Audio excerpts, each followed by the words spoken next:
Hi, my name's Olivia Solon and I'm an investigative reporter for NBC News based in San Francisco. And I'm here to talk about a story that I've been working on for a while about how companies and researchers build facial recognition tools. The story is linked in the description of this post, so I'd recommend that you click on that link and check it out. And I'm going to tell you a little bit about it and try and answer as many of the questions that you have about it as possible. So the story is called Facial Recognition's Dirty Little Secret, Millions of Online Photos Scraped Without Consent. And it's a story of privacy and consent with our online data. Now, obviously, facial recognition technology has lots of uses, including things like unlocking your phone and verifying your identity in banks. But it's also used for surveillance purposes by police to identify possible criminals. Now, to make this kind of technology as accurate as possible, you basically need to feed a computer program with lots of photos of people so that the system can understand all different types of faces in different poses and different types of lighting conditions. Now, in the past, facial recognition researchers or technologists used to invite models into their studio, take photos, get them to sign consent forms, that they would be opting in actively, knowing that their photos were going to be used to train facial recognition systems. But the problem with these data sets was that they were very small and they were also not very diverse. They were very white, very male, which meant that the facial recognition technology was much better at identifying white men than it was at identifying, say, black women. And this is a particular problem when the technology is used for things like policing, because it means that people of color are more likely to get wrongfully targeted by the technology and even arrested on the basis of an inaccurate match made by the facial recognition technology.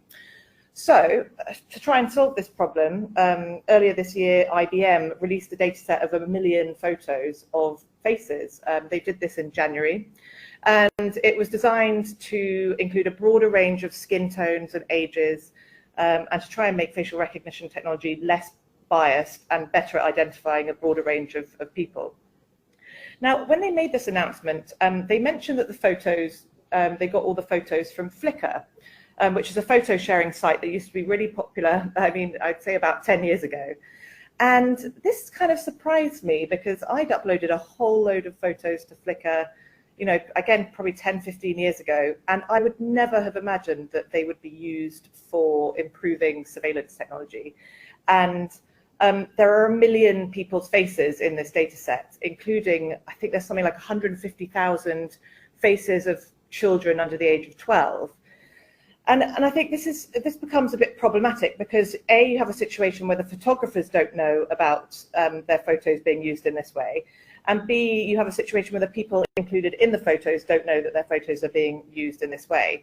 And IBM hasn't provided any easy way to find out whether your photos or your face is included in the data set. Thankfully, my very clever colleague Joe Murphy has built a tool that allows you to search using your Flickr username to see if any of your photos are included. And so I would urge you to give that a go if you want to know if your photos are in this data set and want to try and opt out. This doesn't help the people whose faces are included in the data set. The only way you'd know if your face was in it is if one of the photographers does this search and then lets you know that your face is in it. But we wouldn't be able to build that tool unless we also had facial recognition technology to identify people, which is kind of part of the problem.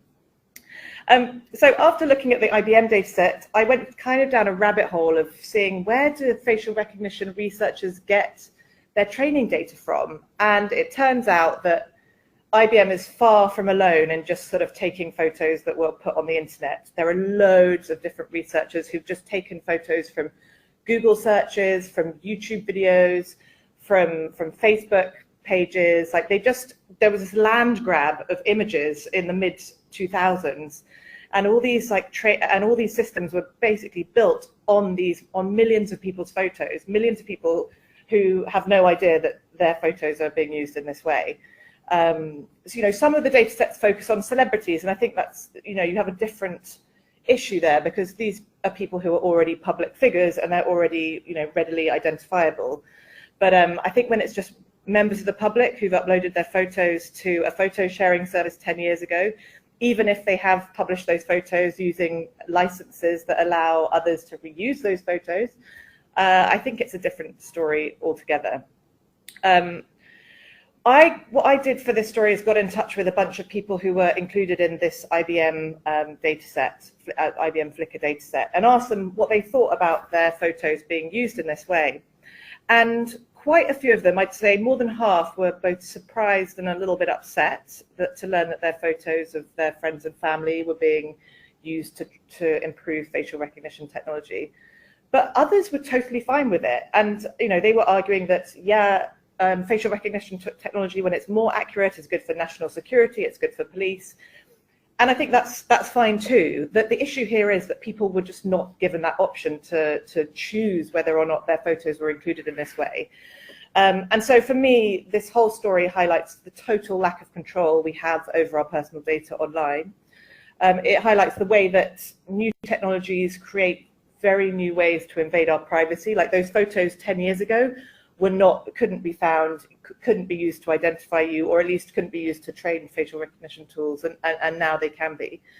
And there's also another issue of the overarching debate as to whether more accurate facial recognition technology is actually a good thing or not. I mean, it's a good thing in terms of solving the scientific problem of bias within this software, but the way that facial recognition technology is used in practice is quite troubling, and it's often used to disproportionately target minority communities. So there's a kind of bigger question there. But yeah, I'm very happy to take your questions, and I'll try and answer as many of them as I can.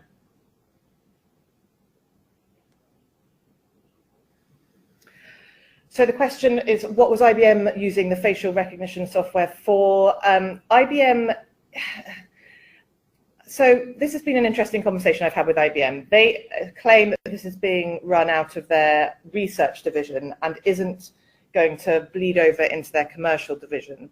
In IBM's commercial division, they've used facial recognition software to, they work with the police, and they've used it to search for people of different ethnicities in CCTV and in body cameras to find people of different ethnicities. They started working with NYPD after 9/11 to try and find terror suspects. In the research division, IBM is using this to, well, they just say that they're using it to reduce bias. They're using it so that they can work out how to more accurately identify Black women, as they can white men who have traditionally been the people who've been better identified by this technology. And the idea is that having a fairer system prevents those false positives from coming up, so people don't get wrongly identified by facial recognition technology. The question is, does that bleed over into their commercial products in any way? They say it doesn't. But it's not clear to me, given how IBM Research, all the intellectual property they develop is owned by IBM, the corporation. It's not quite clear to me how that line it remains sort of distinct, but we'll see.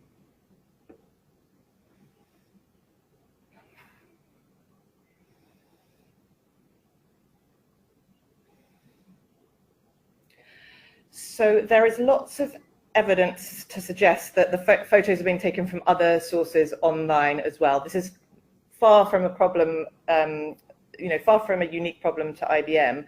So there's a bunch of different data sets that were created in the 2000s that just like scrape the internet. Some of them say that specific sources. So as I said, YouTube videos, Facebook was scraped in the early 2000s. Facebook itself has its own facial recognition tools which allow you to tag photos and things like that. So they've been doing it, but at least in that circumstance, you have a direct relationship with Facebook. Even if you don't agree with facial recognition, you are actively uploading your photos to them, to their platform. I'm not sure about Instagram. I'd have to double check on that. But Google image search was used, and just photos were just scraped directly from the searches.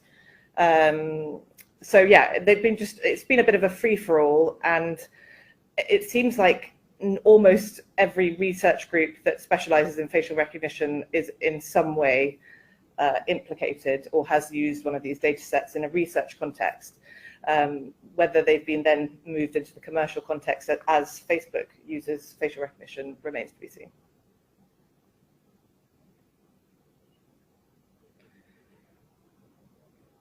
So in the case of the Flickr photos, people can change their settings to ensure that their photos aren't taken and used in this way, at least used in the way that IBM has used them. So IBM took photos that were published using something called a Creative Commons license, which is a type of license that allowed photographers to share their photos without, let other people use their photos without them having to pay a licensing fee in the same way that you'd pay, an image, like Getty Images or one of those big image libraries. And so people who published their photos with these licenses were imagining that they would be used for, on other people's blogs, for example. I don't know if they necessarily imagined they were being used to train facial recognition software, but so what you can do is go in and change your photos, change the settings so that you are no longer publishing under a Creative Commons license. Not everybody did that, but that certainly doesn't stop the sort of more free-for-all land grab type of scraping that has also been taking place. But you can lock down things like your social media accounts so that your photos aren't exposed on the open web.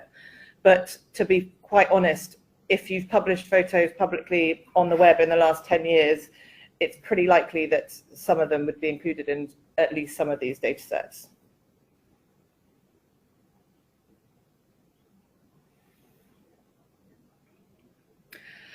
When you join a social media platform, in the most part, you are relinquishing control of your photos. Certainly with Facebook and Instagram, you are entering into an agreement that allows them to use your photos across their platform. There are questions as to whether that means they can use your photos to extract biometric data and use it for facial recognition purposes, which is a matter for, there's currently a class action lawsuit against Facebook over that issue in Illinois. But on the whole, yeah, if you've uploaded all your photos to Instagram or Facebook, they can do with them what they will. I mean, they can't sell them to other people, but they can use them. The companies themselves can use them in a variety of ways.